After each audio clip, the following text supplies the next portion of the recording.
You are welcome to this platform again. We are continuing with the same topic, optics, and the drawing ray diagrams using varied object distances.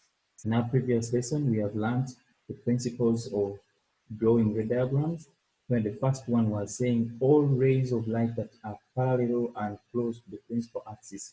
After refraction, they converge at the focal point on the opposite side.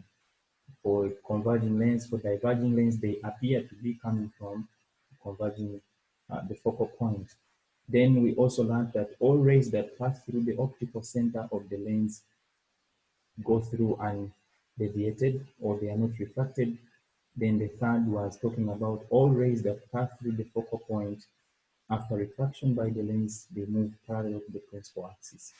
In the diagrams that we are seeing here, O is representing the optical center of the lens, F representing the focal point, and then C representing the center of curvature of the lens.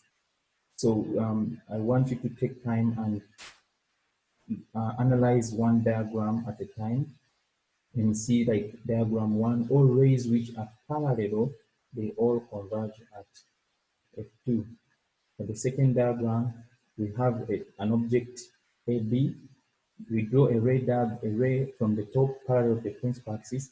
After refraction, it converges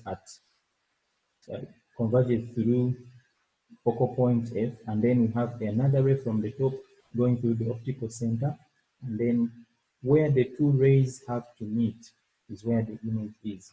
We can see that the image here is upright, the object is upright, image is inverted. I want you to take your time and follow the same three principles that we learned and complete all these diagrams. You'll have to go and draw them in your books, and then each diagram that you complete, please go ahead and state the properties of the image that is being formed. If you look at diagram 4, you have an object which is upright, AB, and then the image is inverted, the image is magnified. So you can see that that's one of the properties you can give for this. The last one is diagram 6. You can see we have a small object here, AB. It is between F and the optical center of the lens, and the final image is dotted. It is virtual, dotted, formed on the same side as the object, so it is virtual, it is magnified. Those are some of the properties that you can give. Then I'll give you quiz here. You spend time and try out these examples in your notebooks, discuss with your friends, and then share your ideas to see if you have similar answers.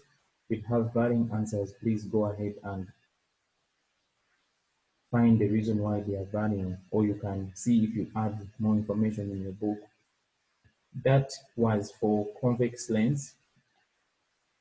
We go to a converging lens, a diverging lens, or concave lens.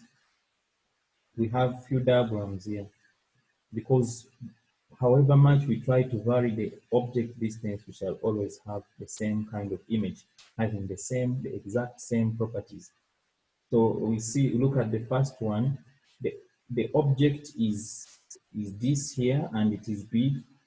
We draw a ray of light that is parallel to the principal axis, and then it is diverged away, but appears to be coming from the focal point. Then we draw another ray from the top that goes through the optical center, goes through undeviated. Where the two rays meet, you have the image here, very small, smaller than the object. It is virtual, and those are some of the properties that you can give. It's the same diagram that you get even when you try to vary the object distance. There is also quiz 2 here that you can try out by yourself in your notebooks, and then try to compare your views and your ideas with your friend, and then discuss.